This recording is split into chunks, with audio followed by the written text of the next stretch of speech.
Baik teman-teman, hari ini saya sampaikan tentang uji person product moment. Nah, seperti yang saya sampaikan tadi bahwa uji person product moment itu adalah uji yang ingin mengetahui korelasi atau hubungan yang digunakan untuk mengetahui derajat keeratan hubungan dua variabel yang berskala interval atau rasio. Nah, jadi ada beberapa jenis uji korelasi teman-teman.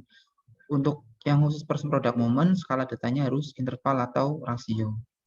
Kemudian bedanya uji korelasi dan nanti kan ada uji asosiasi ya. Pada uji korelasi itu selain hubungan yang dicari juga nilai korelasinya, koefisien korelasinya, kemudian besar hubungannya dan arah hubungannya. Jadi arah hubungannya positif atau negatif. Artinya positif atau negatif itu misalkan ada hubungan antara lingkungan dengan kejadian DPD, hubungannya tuh semakin menguatkan atau semakin melemahkan. Itu positif atau negatif.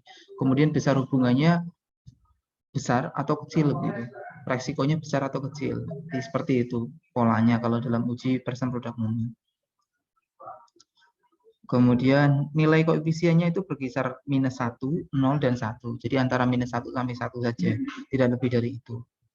Kemudian syarat-syaratnya, yang pertama skala datanya adalah numerik. Tadi interval atau rasio, hipotesisnya korelasi. Ya, hipotesis korelasi itu dicirikan dengan penelitian yang ingin menunjukkan, yang ingin mencari hubungan, yang ingin mencari korelasi. Kemudian data terdiri dari dua variabel, jadi cukup dua variabel atau dua kelompok saja, dan data terdistribusi normal. Nanti kalau datanya tidak terdistribusi normal, menggunakan uji alternatifnya. Ada dua uji alternatif yang bisa digunakan untuk memecahkan masalah ini, yaitu yang pertama uji Rank-Spearman dan yang kedua uji Kendall-Tauss. Nanti saya jelaskan di pertemuan-pertemuan selanjutnya.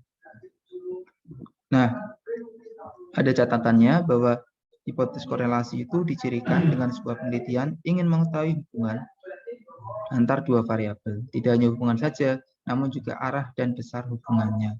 Ini ya, jadi tambahannya ini, arah dan besar hubungannya. Kemudian, jika nilai person correlation positif, artinya semakin tinggi variabel A, maka semakin tinggi variabel B, artinya hubungannya positif. Misalkan tadi, hubungan antara faktor lingkungan fisik rumah dengan kejadian DPD. Maka jika person korelasinya positif, maka semakin tinggi, semakin baik kondisi rumah, lingkungan rumah, maka semakin baik kondisi DPD-nya gitu. Artinya pasien yang terkena DPD itu semakin sedikit gitu. Artinya seperti itu. Sebaliknya, jika kondisi lingkungan rumah itu memburuk, maka jumlah pasien DPD-nya juga akan semakin bertambah. Artinya seperti itu. Kemudian ada koefisien korelasi, tadi ya nilainya -1 sampai 1. Besarannya seperti ini teman-teman. Kalau nilainya 0,8 sampai 1, itu artinya korelasinya sangat kuat. 0,6 sampai 0,79 artinya korelasinya kuat. 0,4 sampai 0,59 artinya cukup kuat. 0,2 sampai 0,39 artinya rendah atau lemah ya. 0,0 sampai 0,19 artinya sangat rendah atau sangat lemah. Kemudian itu catatannya, kemudian untuk langkah-langkahnya, yang pertama sama, karena ini datanya berupa data numerik, interval atau rasio, maka langkah pertama adalah melakukan uji normalitas data sekaligus analisis univariat. Analisisnya yang pertama, untuk langkah-langkahnya sama, analyze, derivative, explore. Kemudian pindahkan variabilitas ke kolom dependencies. Nah, pada uji ini, semua variabel dimasukkan ke kolom dependent list teman-teman, tidak ada yang masuk ke kolom factor list. Kemudian jika data normal maka layak untuk dilakukan uji person product moment. Jika data tidak normal maka menggunakan uji alternatifnya yaitu uji Rank-Spearman atau uji Kendall-Tauss. Nah, penggunaan uji Rank-Spearman atau uji Kendall-Tauss ini tergantung nanti jenis variabelnya ya. Jenis variabelnya dikotom atau monokotom. Dikotom itu artinya nanti variabel itu berasal dari dua sumber yang berbeda, datanya berasal dari dua sumber yang berbeda. Contoh tadi soal yang saya bacakan tadi, hubungan antara faktor lingkungan fisik rumah dengan kejadian DPD. Faktor lingkungan fisik rumah itu yang diteliti adalah rumahnya, sedangkan DPD itu yang diteliti adalah orangnya. Ini namanya dikotom. Yang satu meneliti rumah, yang satu meneliti DPD. Beda lagi kalau hubungan antara aktivitas belajar dengan nilai indeks prestasi kumulatif.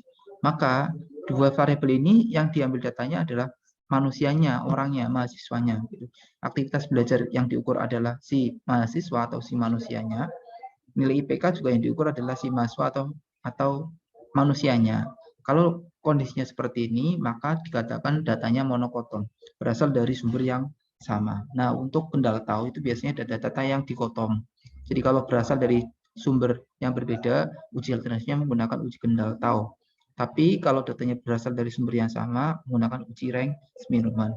Itu asumsi yang pertama. Asumsi yang kedua, uji kendala tahu itu digunakan ketika respondennya lebih dari 50 atau banyak. Uji rank Smirnoff digunakan ketika respondennya kurang dari 50 atau sedikit. Itu asumsi yang kedua. Tinggal mau dipakai asumsi yang mana. Kemudian caranya ketika ternyata datanya normal, maka dilakukan uji person product movement, caranya analyze correlation bivariate. Itu saja, sangat sederhana untuk melakukan uji person product movement. Harapannya pada saat nanti proses uji ini tidak ada yang remedi. Ini ada contoh soalnya teman-teman. Yang pertama, sebuah penelitian ingin mengetahui hubungan antar volume lalu lintas ya, dengan konsentrasi karbon monoksida yang diambil dari sampel kulit udara di 15 kota besar di Indonesia. Nah, kalau kita lihat soalnya, maka soal ini tuh dikotom. Karena yang pertama kita mengukur jumlah mobilnya, yang kedua yang diukur adalah udaranya, kualitas udaranya. Jadi misalkan nanti ternyata datanya tidak terdistribusi normal, maka uji yang digunakan adalah uji kendala tahu karena datanya dikotom, berasal dari dua sumber yang berbeda. Kita coba analisa dulu soalnya. Yang pertama, mulai dari hipotesisnya adalah hubungan antaranya korelasi gitu ya, korelasi. Jadi syarat yang pertama terpenuhi, yaitu syarat hipotesisnya korelasi. Syarat yang kedua datanya adalah numerik. Nah, ini datanya numerik. Yang pertama jumlah mobil per jam, numerik ya ini. Volume lintas numerik. Kemudian yang kedua konsentrasi CO, karbon monoksida dalam part per million atau ppm. Ini juga numerik. Maka syarat yang kedua juga terpenuhi karena datanya berskala rasio semua, numerik ya, rasio. Kebetulan ini tidak mempunyai nilai nol mutlak. Mempunyai nilai nol mutlak. Mempunyai nilai nol mutlak. Kemudian syarat yang ketiga, datanya terdiri dari dua kelompok atau dua variabel. Ini dua variabel saja. Kemudian syarat yang keempat, datanya terdistribusi normal. Nanti akan kita lakukan. Nah, berdasarkan analisa ini, maka bisa disimpulkan bahwa untuk memecahkan soal ini digunakan uji person product movement dengan catatan nanti datanya terdistribusi normal. Maka selanjutnya kita lakukan uji person product movement. Sebelumnya kita masuk ke SPSS terlebih dahulu, teman-teman.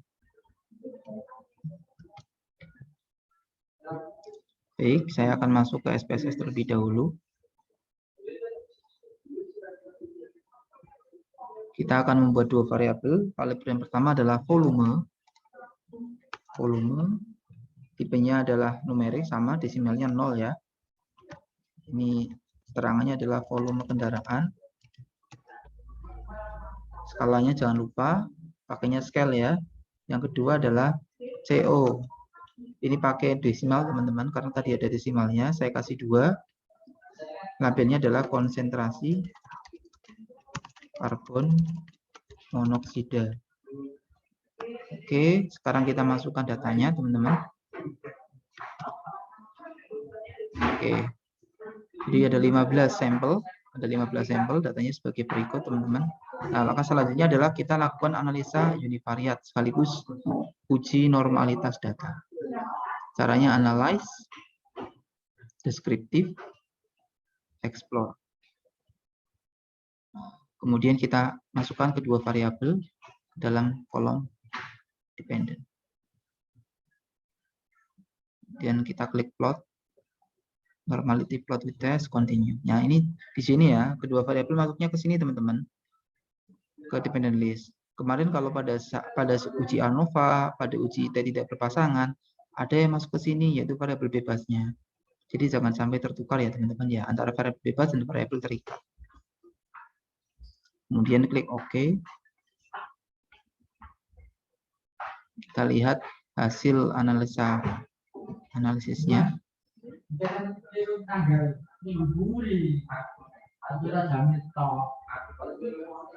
Oke, kita lihat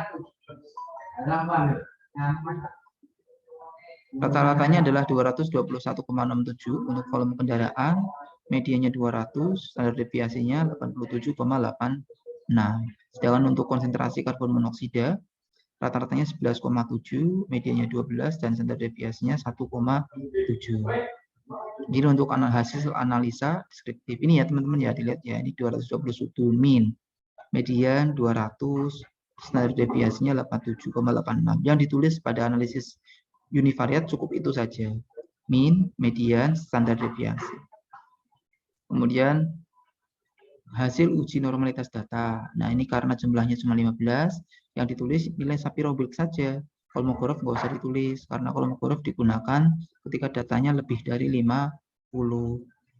Nah, untuk volume kendaraan nilainya 0,572. Lupa ini kok 572 tok? Ya, ini ada titiknya. Artinya di belakangnya ada nilai 0. Ini 277, ini juga ada titiknya. Artinya di belakangnya ada angka 0. 0,277, 0,572. Nah, kedua nilainya di atas 0,05. Artinya kedua data terdistribusi normal. Sehingga syarat keempat terpenuhi. Jadi untuk memecahkan soal ini kita gunakan uji persen product moment karena keempat syarat uji persen product moment terpenuhi. Langkah selanjutnya adalah kita lakukan uji persen product moment. Caranya klik analyze, correlate, bivariate. Nah, kita masukkan kedua variabel ke kolom variabel, sudah. Kemudian pada koefisien korelasi kita klik persen ya. Di sini Kendall-Taul Spearman. Kendall-Taul dan Spearman digunakan ketika datanya tidak terdistribusi normal. Karena ini datanya terdistribusi normal, sehingga yang digunakan adalah uji persen. Kemudian oke. Nah ini teman-teman hasilnya. Yang di atas yang tulisannya persen correlation adalah nilai koefisien korelasinya. Nilainya 0,951. Kemudian nilai sigtutile, ini nilai p-value atau signifikansinya 0,0001 ya. Kalau ini nolnya munculnya 3 seperti ini, di belakangnya dikasih 1 teman-teman, 0,0001. N-nya, N itu adalah jumlah respondennya adalah 15. Nah, kita bisa menginterpretasikan yang pertama p-value, artinya datanya ada korelasi atau ada hubungan. Ada hubungan antara volume kendaraan dengan konsentrasi karbon monoksida karena nilai p-value-nya kurang dari 0,05. Kemudian hubungannya kuat atau lemah? Hubungannya sangat kuat. Nilainya karena 0,951, hubungannya sangat kuat.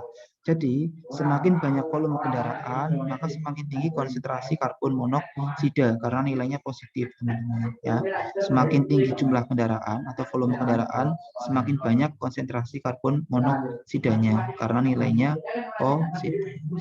Begitu, teman-teman, untuk penjelasan uji persen product moment-nya. Sekarang kita tulis hasil analisanya.